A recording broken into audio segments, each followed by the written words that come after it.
Hi guys, welcome to my YouTube channel. My name is Igoni Clouded Isima and you are watching Ima Cloud TV, a place to know more, do more, and of course be more. Introducing a new episode on Ima Cloud TV, the Entrepreneurial Switch, where I get to interview African millionaires on their entrepreneurial journey, how they got started, challenges they face, and the value they bring to our society. It's a journey you will learn so much as an entrepreneur, an aspiring one, and myself inclusive. So let's go right on.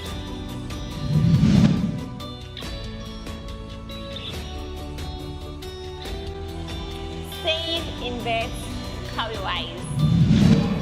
50th fastest growing tech companies to watch out for in 2019 in the world. We don't collect cash, for example. So the way savings happen is savings can happen either by you adding your card to the platform. So the savings happen through your card. So we charge your card just like you're buying something on an e-commerce website. Thank you so much, Mr. Razak, for coming on my show and having me in your office. It's an honor. I really do appreciate it. So while making my research about your company, I realized that you are the 50th fast growing tech companies in Africa, and that's pretty so amazing. How did you guys get up there? Okay, it's actually an award, a list from Kairos 50, and it's published in the Inc. magazine. It's actually one of the 50th fastest growing tech companies to watch out for in 2019 in the world.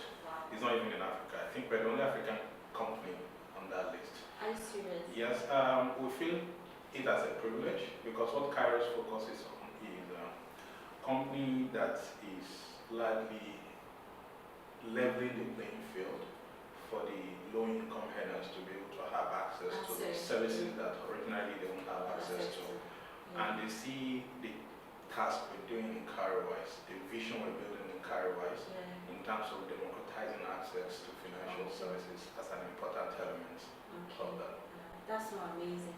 But can you just briefly tell me about this amazing tech company? So Kairos is a fintech company founded in 2017, and what we're doing basically is very simple. We enable people have access to financial planning, automated savings, and then high quality investments. And we do this by automating the entire process and to make it extremely simple so that people see it as fun, even though what they're doing is very fundamental to their lives. Yeah, that's very, very interesting. So how does this thing work? I'm just hearing tech company, automated saving app. How does it work? Is it that when I download the app, like I'll just start saving, I'll just start transferring money from my account to the app? How does it really work? Okay, so the workflow is extremely simple. There are about 3 steps. The first is just to download the app or to sign up on the website. So we have both Android app, iOS app, and then you can make use of the web app as well. So once the app is downloaded and you register, you create your account. Account creation process takes about 2-3 minutes maximum, and then you can set up your first plan. And setting up the first plan simply means you giving us a set of instructions that define the kind of financial goals you want to achieve. It could be that you're saving towards buying a house, or you're saving towards furthering your education, probably attending your master's. And then once you set those financial goals, you give us a set of instructions on when to save for you. And then the savings happen automatically based on those set instructions. Okay, if I'm to get this clear, because your English is very high tech, if I'm to get this really clear, is that when I download this app, I would go and say, I would register. Is it like registering in normal Facebook, Instagram? So registration just requires you to use your email address and phone number. So we authenticate the email address and then we also validate the phone number. So once you do that, you can log into the app with those credentials. Okay, this saving, is it that I'll have to go to the bank, pay money into your account? How does the saving take place? Savings don't happen we don't collect cash, for example. Interesting. I really want to So the way savings happen is saving can happen either by you adding your card to the platform. So the savings happen through your card. So we charge your card just like you're buying something on an e-commerce website. The second part is you can save via your bank accounts inside the app. Okay. So you don't need to like go to your bank account to transfer or walk into a bank's branch. No. You either use your card on the app or you save directly with your bank account on the same app. So they just deduct any amount I've put in there. So you just like standing order. So once you set, say you want to save 10,000 every month or 5,000 every week, once you set that instruction, we already have integration with all the banks. So amazing. on a monthly basis or on weekly basis, 5,000 moves from your bank account and it comes into your carrier's account. And once that is done, you get notification from two ends. From your bank, you get a debit alert, and you also get email notification from Carrierwise that 5,000 has been deducted from your bank account and it has moved into your savings plan on Carrierwise. That's pretty very easy and simple. So if I'm pretty clear, is that when I registered, either I registered through my ATM card or my bank account. So any money moving in there is automatic. They just move it and save it for me. Is there any interest or percentage receiving on the platform? Yeah, sure, there is an interest. So there are different types of plans that we have, and the interest rate you get on your savings plan depends on the duration you choose. But overall, the interest rate is between 10 and 15%. 10 and 15%. That's really amazing. Okay, so if I'm saving on this app, am I restricted from having access to my money when I want it? Okay, so saving culture requires some level of discipline. So we have different types of savings plans. When you create a savings plan on Carrierwise, you are expected to provide details like the maturity date when you actually want the money. Right. Once that maturity date is attained, the savings become unlocked. The saving plan becomes unlocked. So once the saving plan becomes unlocked, you can withdraw from that plan anytime you want. Right. But once you make another withdrawal, you then set another maturity date for the plan to continue saving or to deposit. So now, if I understand what you're saying. So now, if I'm to save, I'll put like, okay, I don't want to withdraw this money till January 2020. Yes. So even if health break loose, I can't withdraw that money being saved yet. So there is a minimum duration of 3 months for all the plans.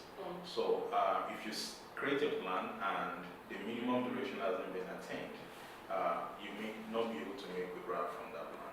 So this is actually built in to ensure that people become extremely disciplined when it comes to savings.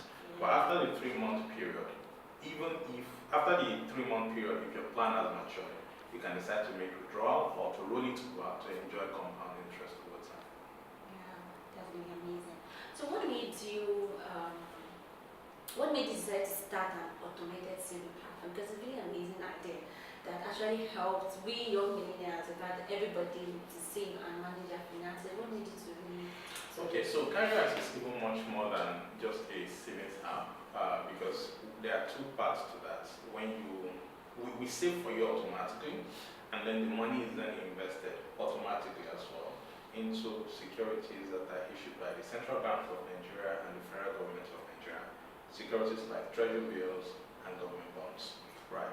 Now, the whole idea of Carrierwise started because of my background. My background is largely in investment management.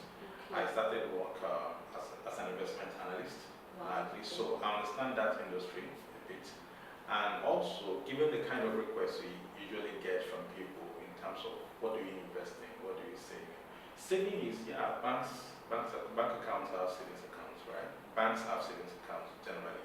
But do they really encourage people to save in the real sense of the word? No, because people can easily spend money from their with your ATM, they just go and withdraw the money. Which is the kind of culture, the reimagination we're doing to savings largely. So our background in investment management, and a lot of people have been asking what kind of investment product can they put money into. And the challenge has always been that the amount of money people have, especially majority of Nigerians, they have just not so much amount of money, but the existing financial industry actually require you to have a very large sum of money before you can be attended to, especially when it comes to investment. So that barrier has always been there. And we felt the best way to break that barrier is to leverage technology to be able to make the service available to the mass market. And my co-founder has a background in tech. We attended the same university. What university is that? Obafemi University. Okay. I studied economics, he studied computer engineering. and he has also worked in InterSwitch and some other tech companies and telecom companies in Africa. So we felt bringing together background and experience in investment management and background and experience in technology is actually the best marriage to build a fintech company solving financial access problem in financial management industry.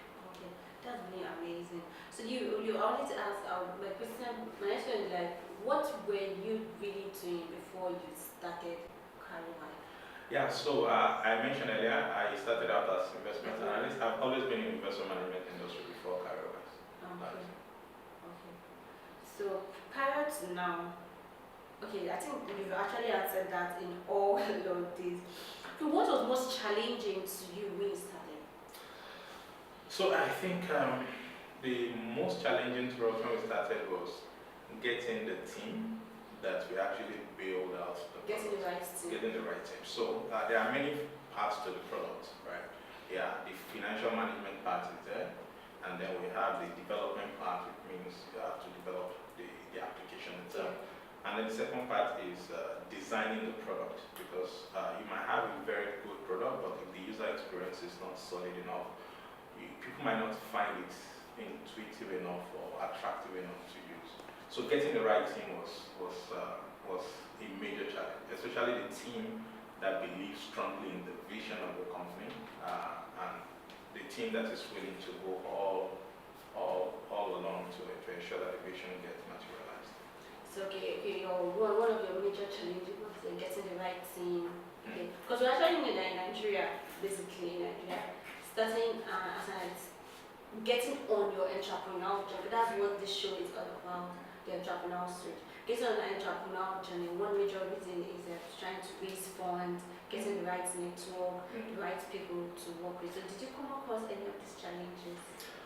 I think those challenges are constant across all startups, and those different challenges might have different weights depending on the startup. But with respect to funding, with respect to the team, with respect to making sure that the vision remains intact and everybody in the team actually understands what the vision is, and solving customers' problem, right? Because it's one thing to build a product, it's another thing for customers to like it, for the market to accept it. And most times you get a lot of free advice, free feedback from customers, from the market, that okay, why not do this, why not do that?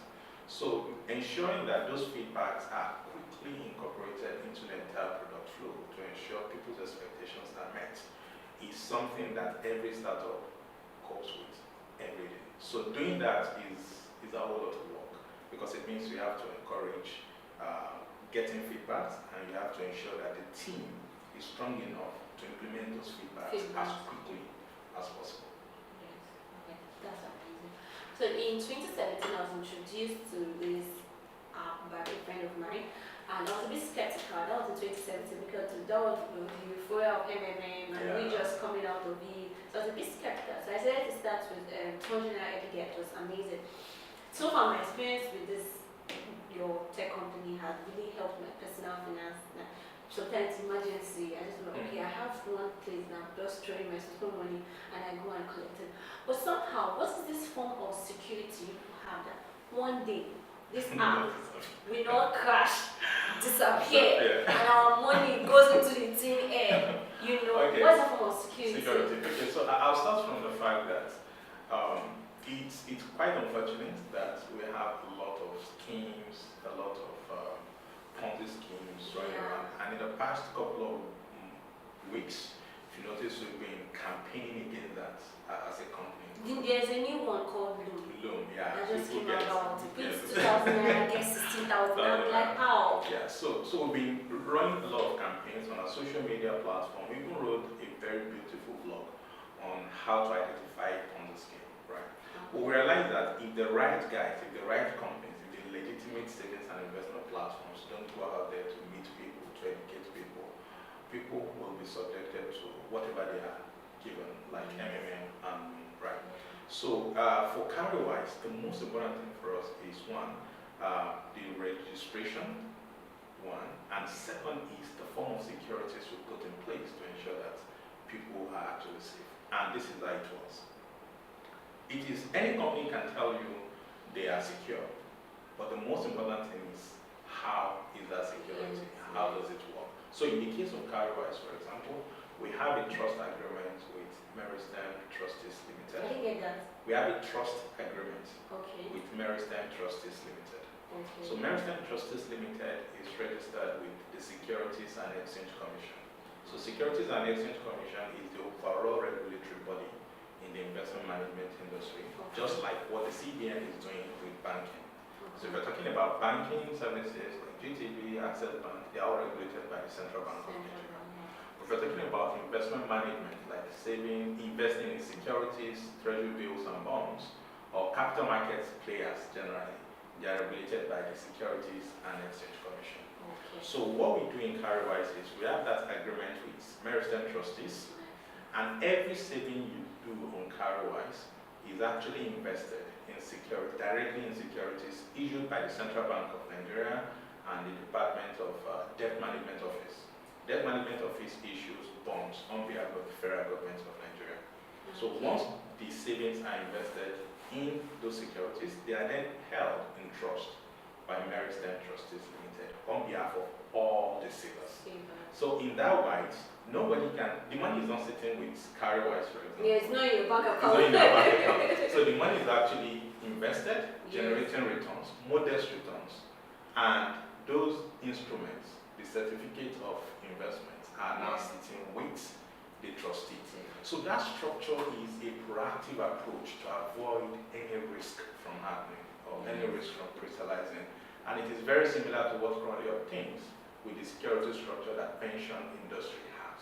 Because for the pension industry, we have the pension fund administrators, and then you have the custodian who holds all the assets of the pensioners on their behalf. That's the same structure we are holding. And that structure is proactive in the sense that it prevents risk from happening. Rather than risk happen, then you try to solve it. To solve it, which is the form of insurance. So for insurance, for example, insurance is fantastic. Don't get me wrong. But for insurance, before you can claim damages, or before you can claim indemnity on insurance, the risk must have happened, right? So if you insure your car, before you can say they should give you money for the car, The car must have gone damaged, right? So that's like a reactive approach to it. So for the proactive approach, prevent that risk from happening in the first instance, and which is why all the savings, all the investments are actually held by third-party police on behalf of all the savers. So at every point in time, your saving is 100% covered, because Meristem Trustee has real-time access to every savings that comes to Carwise. Personally, I didn't even know. So Meristem Trustee is actually one of like the top trustee companies in Nigeria. That means the investment body is actually large. It's really large. Yeah, the Really investment. large, and there are lots of security. Because I personally, I didn't know all of this. But you were talking, I was like, oh, really interesting. I never knew all of this system are in place too. Because right now, I think I'm even more confident and secure. My money is here, and the good part is I'm getting The interest in return. So we are ignorant of savings and investment, and it's something that we weren't taught in school. We grew up without knowing how to save. But the only one that we know is the one that our parents usually do. Like I saw my mom doing. The lady would come in and put the maybe 1,500 in the small book and they give it. That's the name, Ajo. So I personally, I didn't even know anything about investment. We're not taught in school, because I just studied a course. I'm sure there are lots of people like that, like me. We just studied a course that was related to investment. So we are actually ignorant. So apart from you helping us see, how do you feed us with the right knowledge? Okay, so one of the key fundamentals we pride ourselves with in Carwise is financial education. And we understand quite well that the level of financial literacy is not that high in Nigeria. And we owe ourselves a big responsibility to spread financial education, to teach people, not using the regular financial jargons, but to teach people what financial education is in a very simple, everyday language. So we have a lot of content we developed, thought leaderships we have developed in the financial education space. So when you sign up on CarryWise, for example, we've already programmed the whole thing such that on regular basis, you receive vital information that borders on savings and investment. For example, how much you save at different ages. So when you're 20, between 20 and 30, between 30 and 40. So there are rule of thumbs around how much your savings should be at different ages. That's some form of information that people should have and people should aspire to achieve. So financial education is very key for us, and we make sure that we handle that by coming up with content in a very relatable manner, simple, right? Okay, that's really amazing. Thank you so much. So we've come to the end of the show, but before we go, I would want to, this show is about the entrepreneur series, so I want you to say one or two things to our viewers out there that are watching. Okay, so the entrepreneurial journey is tough, that's the truth. And when that journey is started, one shouldn't focus on it being a short-term journey. One should see the long-term, one should see it as a long-term journey, and that is what can actually keep you going. Because there will be ups and downs really along the journey, but the most important thing is to keep the eye on the ball. What is the vision? What is the primary drive that makes you actually come on this journey in the first place? But if your eye is off that vision, then you might actually get distracted with all the ups and downs. The ups and downs will come, but the vision can even you throughout the keep you through keep you through tough times. It's been amazing. Thank you so much, Mr. Raza. Alright, thank you so much. If you like this video, share it, subscribe, and I'll see you next time on